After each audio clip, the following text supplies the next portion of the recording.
Willkommen in Berlin. Mein Name ist Markus Haintz, ich bin Rechtsanwalt aus Ulm und Mitbegründer von Querdenken 731. Neben mir sitzt Senta Dupuy, Robert F. Kennedy Jr., Tina Joy und Heiko Schöning von den Ärzten für Aufklärung. Wir sind hier heute in Berlin, um die Mitglieder von Children's Health Europe und Children's Health Amerika von den Vereinigten Staaten zu begrüßen. Und Robert Kennedy Jr. ist nach Berlin gekommen, um hier mit Children's Health Europe mehrere Termine abzuhalten. Und das ist jetzt heute unser Anfangstreffen. Und ich würde dann direkt an den Heiko Schöning übergeben. Und dann kannst du ein paar Sachen noch in Englisch sagen und unsere Gäste nochmal auf Englisch begrüßen. Ja, herzlichen Dank für die Einführung. Hello and welcome to Berlin. This is Friday, the 28th of August 2020. Well, a great welcome to this conference here. We have a great guest. My name is Heiko Schöning. I'm a medical doctor and I'm the co-founder of Doctors for Enlightenment, Ärzte für Aufklärung. So we are very pleased to have Robert F. Kennedy here in Berlin and with his colleagues from the Organization for Children's Health. They will speak to you just in a minute. So we are here, we are very pleased to have him here. So as you know, he is a nephew of the man who spoke the words, Ich bin ein Berliner. And they will tell you what they are going to do here in this historic place and in this historic times. Please. Hi, I'm Robert F. Kennedy Jr. Excuse my voice, which should get better as I talk. And let me explain to you a little bit about the journey that brought me here. I run the biggest water protection group in the world. It's called Waterkeeper Alliance. And back in the early 2000s, I was suing big coal-burning power plants in the United States for discharging mercury. At that time, and my only concern was the impact of the mercury on fish and on human health of the human beings who ate the fish.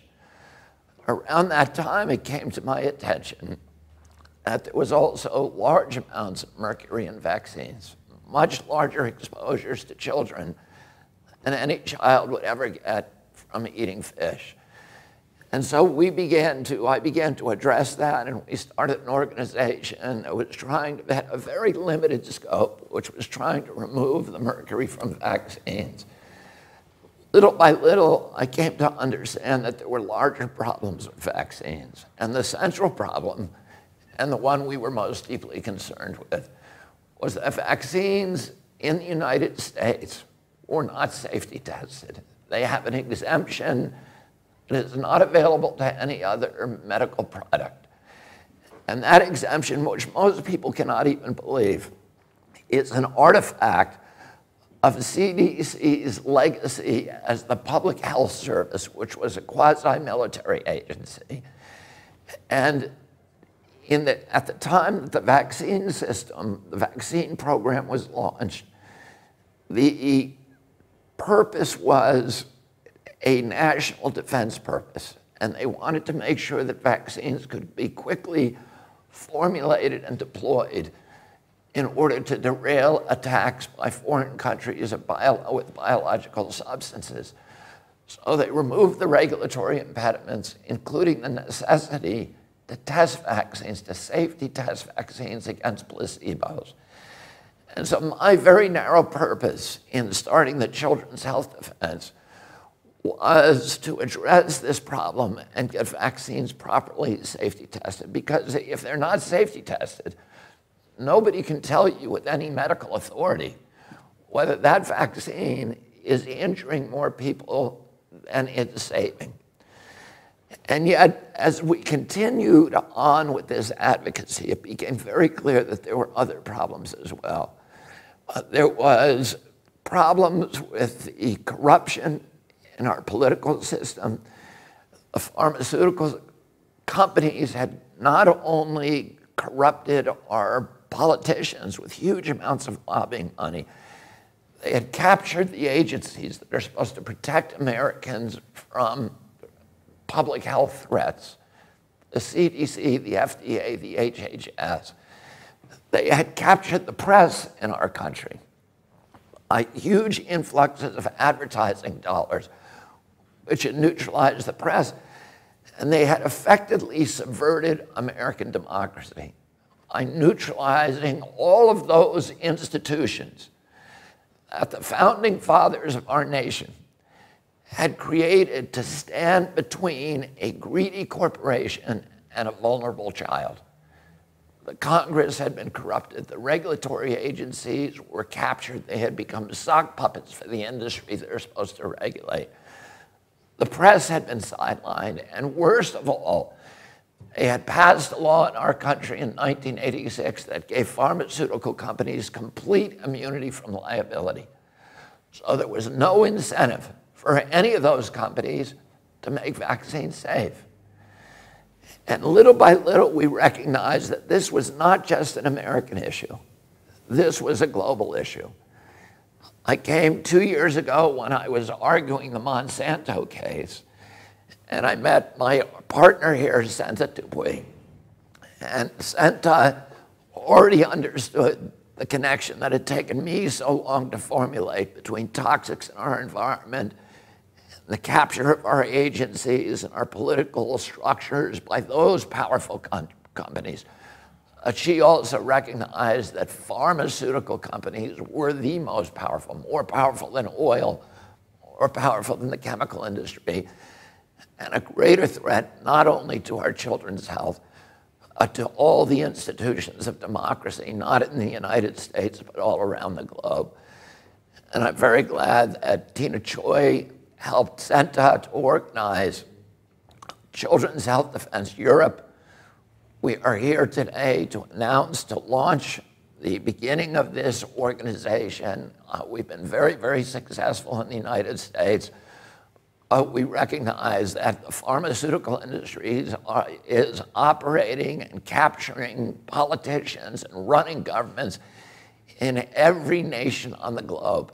And if we win this battle just in one nation, the United States, we're still going to lose it globally. So we need people of goodwill, people who have courage, people who have a nonconformist way of thinking, who understand that we are being lied to, that the entire political structure today is saturated in pharmaceutical propaganda. And we have watched over the past few years something that is extraordinary. We are at an inflection point, I believe, in human history. The largest and most critical inflection point that humanity has ever encountered. For many years, totalitarian and authoritarian states have used the power of fear to engineer compliance in populations.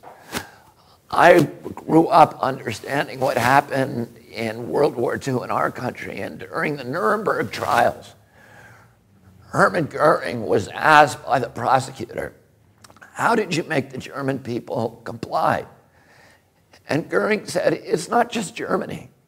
This works in any country, whether it's a fascist country or a communist country or a monarchy or a democracy. All the rulers need to do is to tell people that there's something they need to be fearful of, to point a finger at that source of their fear. And you can make human beings do anything you want. You can make them go to slaughter like sheep. You can make them obey. During the same Great Depression that spawned Adolf Hitler, we were very lucky in our country that we had a leader, Franklin Roosevelt. And he said, the only thing we have to fear is fear itself. He understood that fear would drive us into totalitarianism. Well, the biosecurity agenda that people like Bill Gates and Anthony Fauci and Davos And all of these people who are running now the global economy, they have understood for years that they have a power that no totalitarian government has ever had available to it, which is the biosecurity. You know, in Hitler could point at the Jews and say, those are the big threat. We need to be frightened of them, and you guys, everybody else needs to obey so that we can fight them off. Other countries were scared of the Bolsheviks.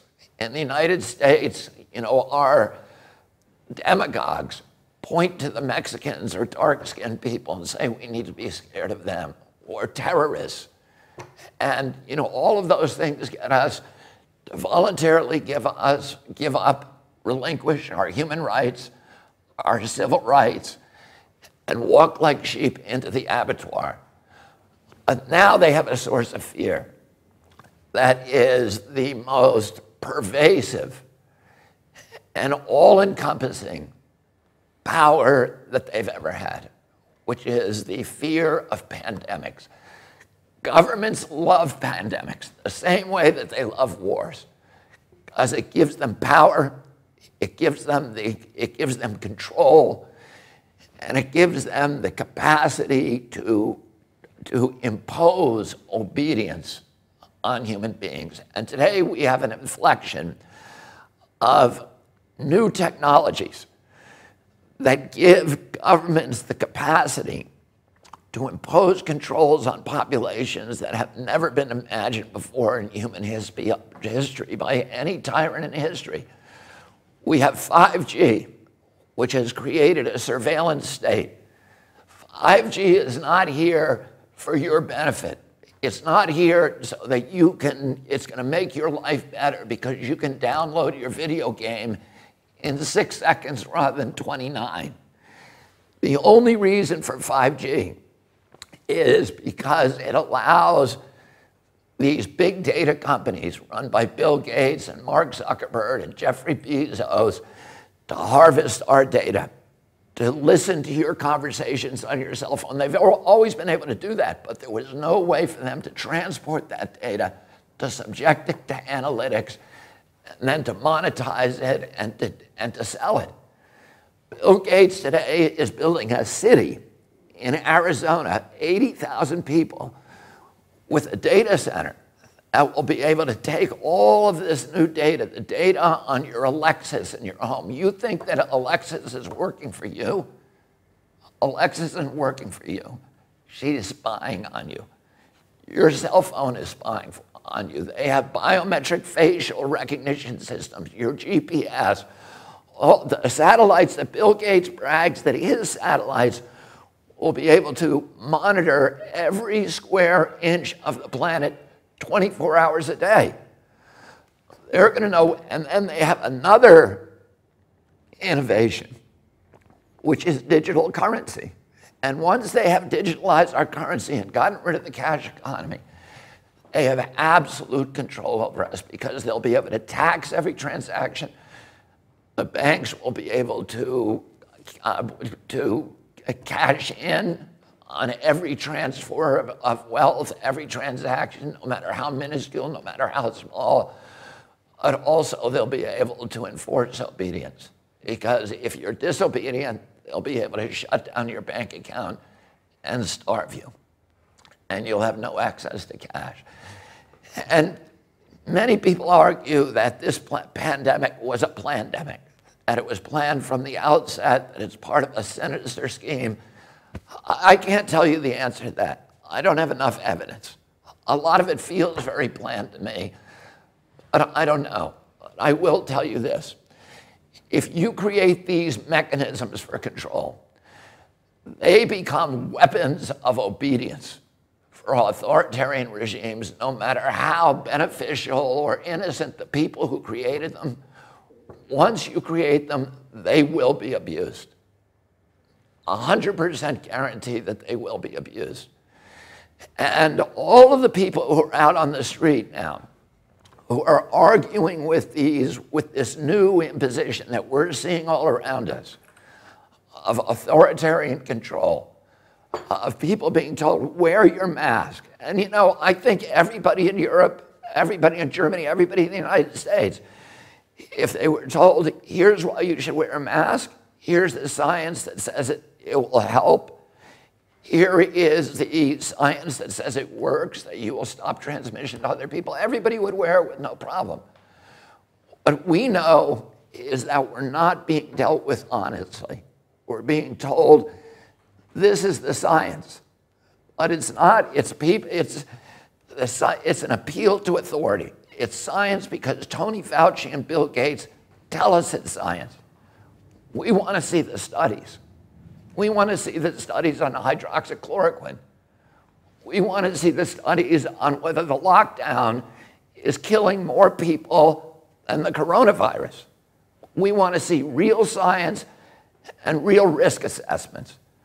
And we are not going to take the word. My father told me when I was a child, people in authority lie.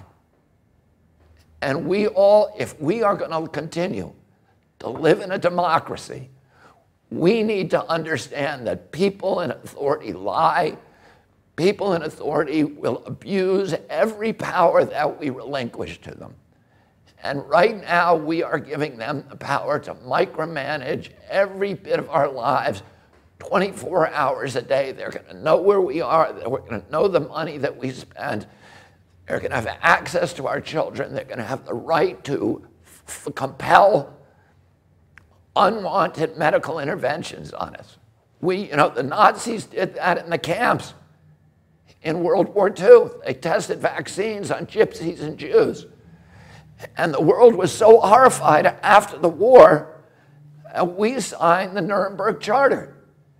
And we all pledged when we do that, we would never again impose unwanted medical interventions on human beings without informed consent. And yet in 2 years, all of that conviction has suddenly disappeared. And people are walking around in masks where the science has not been explained to them. They are doing what they're told. They are these government agencies are orchestrating obedience. It is not democratic. It's not the product of democracy. It's the product of a pharmaceutical-driven biosecurity agenda that will enslave the entire human race and plunge us into a dystopian nightmare where the apocalyptical forces of ignorance and greed will be running our lives and ruining our children and destroying all the dreams and dignity that we hope to give to our children. And the launch of this organization, Children's Health Defense in Europe, is a beachhead. It's an announcement to the world that we are not going to take it. We are building institutions to fight your institutions. And you have global institutions, and we now have a global institution.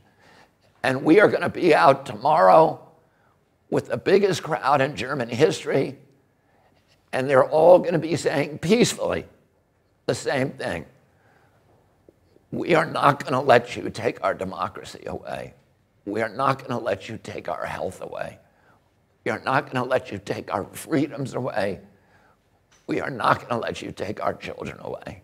And I'm very proud of the people that I'm sitting at this table with, who are people who have the courage to challenge, to speak truth to power, and to think independently, and to break away from the orthodoxies that are enslaving so much of the human race.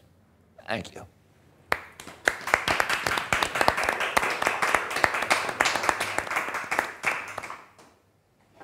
Thank you very much, Okay. Mr. Chairman. If I can speak. So my name is Senta de Peut. I'm from Belgium. And perhaps just also a few words. When we met, it was at the European Parliament. And Belgium, you know, is a small country, but at the heart of the European Union. And so, yes, from experience, I've been, you know, after my personal experience with vaccine injury, I started to question the science and the decisions that were made and try to lobby a little the European institutions. And it was very obvious to me that in all countries we could see the same strategies happening, the same narrative, the same science, the same kind of legislation, always in synchronous, let's say, simultaneously deployed in Europe, and also how big actually the influence of the United States was on European policies, and especially of, let's say, the American lobbies. So this is not only for vaccines, it is also the case for you know, the Roundup, pesticides, and other harms. So it was very clear to me already that we had an international agenda that was being deployed everywhere without even really paying attention to the reality of what is happening into all of our countries. And so I try to, yes, let's say, collaborate with different countries in Europe. And today I'm very happy that we can finally open up a European branch of children's health defense.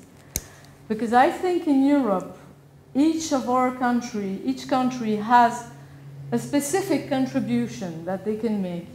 The Italians, for example, have done excellent research on many issues. The French also, you know, for each issue, every country might have a great scientist, a new research, something, a whistleblower, some new information, or some kind of action of activism that they can show and contribute.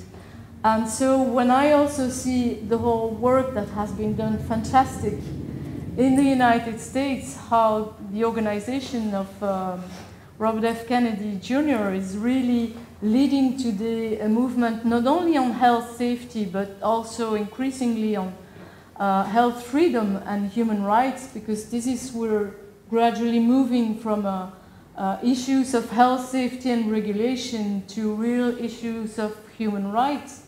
And I can think of also, for example, of lately the litigation against censorship against Facebook. We are concerned by all those issues that, let's say, will add up to the first one that we were concerned with. And I really believe that together, all together today, with the inspiration, let's say, that Mr. Kennedy can give us, and the power of the actions that they are doing in the United States, and also in each of our countries, that we can really provide today also, let's say, an international answer, or create a real alliance to stand up for our rights and for our freedoms, and to refuse what is going on at the moment. Thank you, Santa. I would like to thank you. I just say, voilà, pour les personnes qui nous regardent en français, vraiment l'organisation va essayer d'être européenne, donc il y aura beaucoup de contenus qui seront traduits en français, anche per gli italiani che saluto adesso. Voglio dire che questa organizzazione sarà veramente europea e vogliamo agire tutti insieme, anche fare la traduzione. Fra poco apriremo veramente un website e potremo condividere tutte le nostre informazioni. Yes, so I would like now to introduce you to Tina Choi, who is our German representative of Children's Health Defense Europe, and perhaps let her speak. I am very personally very impressed by the reaction of the German people, and I must say that as a European, I am very proud of being in Germany today. I think the Germans can make the difference in history. They have the consciousness that we all need, and they have the courage to manifest, you know, what they want, you know, to stand up for their rights today. So congratulations to Germany. Thank you for leading us today. Danke, Santa. Vielen Dank. Und vielen Dank, Mr. Kennedy. Ich kann mich nur anschließen. Wir sind sehr, sehr glücklich, dass wir uns an diesem Wochenende in Berlin befinden und dass wir die Children's Health Defense Europe, die Unterorganisation von der Children's Health Defense USA, heute eröffnen können. Morgen und übermorgen haben wir ein Meeting und dazu haben wir Mr. Kennedy nach Deutschland eingeladen. Und er ist gekommen und wir sind so glücklich, dass es geklappt hat. Und ja, vielen Dank, Mr. Kennedy, dass Sie hier sind. Thank you so much for being here. It's our great honor to have you and to open up the new chapter of Children's Health Defense Europe together with you and Mary Holland. Thank you. Thank you. I have some technical remarks. So this conference will be broadcast at www.acu2020.org. It will be translated into 10 languages. You can find other content on this website as well. Plus, I'm here in Germany acting as a medical doctor of Robert Kennedy, and I just would like to announce his voice is not related to any virus or something. He has not COVID-19 something. It's a long-lasting physical voice disease, just to say this. So he is, his health is very intact, and we are proud to have him here with us. So tomorrow there will be a very big crowding, like in the 1st of August. This was the biggest in Europe.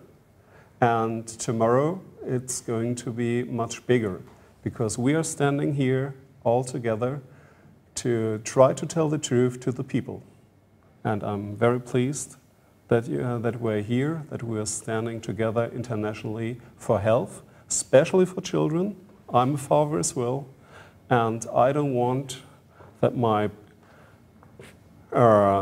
sons will suffer in the future, and I don't want to be asked by them, by my sons, hey daddy, are you too chicken or too stupid at this time?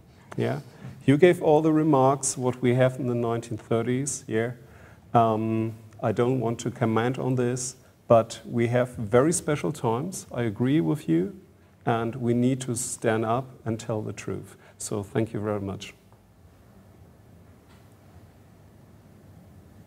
Yeah, maybe a few words from me. Michael Balbeck invited you to the big protest tomorrow, and you already said that you're coming. We are very pleased that you're coming, because we're a big movement for freedom, for peace. And I think this is a very strong signal to the world. First of all, that you now have Children's Health Europe, because we have a lot of problems with children's rights right now in Germany. We can talk about this later, and we will talk about in some meeting in the next days. So we are very pleased to have you here. It's absolutely fantastic, and I think we can change the world with that, what we are doing this weekend in Berlin. And so I'm happy to have you here. Maybe you can say some words in Germany. Yes. Berlin, Berlin, wir fahren nach Berlin. Exactly. Berlin, Berlin, wir fahren nach Berlin. Berlin, Berlin, wir fahren nach Berlin.